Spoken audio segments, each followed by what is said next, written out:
no existe una metodología, cada vez tienes que inventar una metodología de entrevistar a la gente, una metodología de buscar las informaciones que necesitas, de contar de una manera que sea atrayente para la gente. Entonces es un poco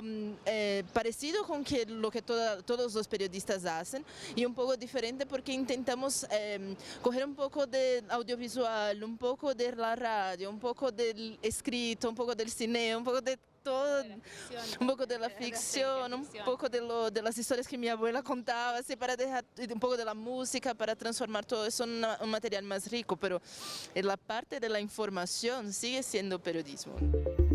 Yo creo que el storytelling en general, no sé si en el medio radial, pero en general lleva muchísimo tiempo presente, pero especialmente en lo que es el periodismo escrito, cuando se empiezan a tomar las técnicas de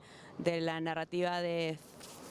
ficción y se empiezan a adaptar a la no ficción. Creo que storytelling es contar historias, que es una cosa que la humanidad lo hace desde siempre, está ahí con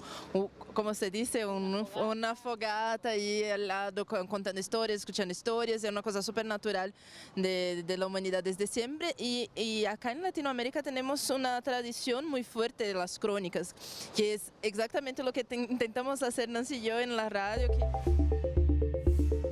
Yo creo que si estás haciendo un podcast de narrativa, de crónica narrativa radial, tienes que pensar en eso, en que estás haciendo que estás utilizando un formato o un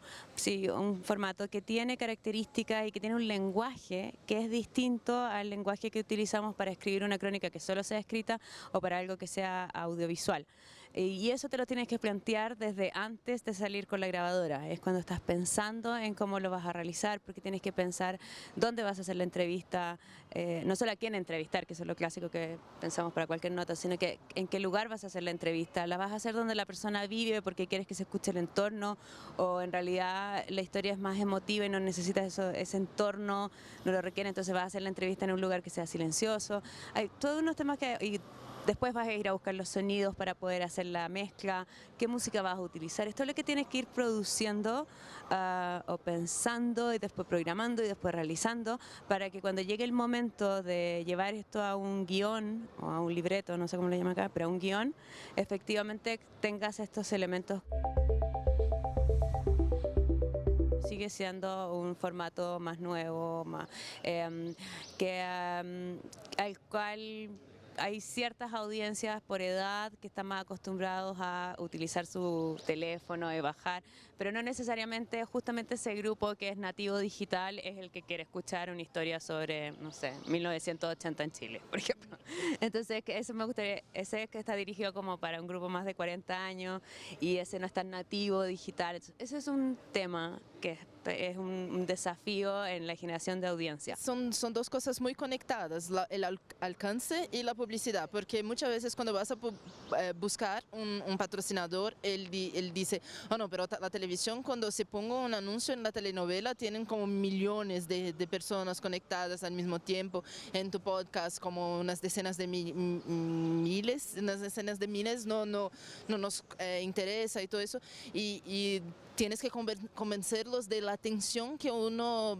presta cuando está ahí escuchando un podcast. Es una súper atención, estado de súper atención, porque realmente invertimos mucho tiempo en la postproducción, de modo que es un contenido muy rico, captura toda la información ahí. Y creo que conforme crezca la audiencia vamos a tener un poco más de facilidad para encontrar patrocinio y todo eso, que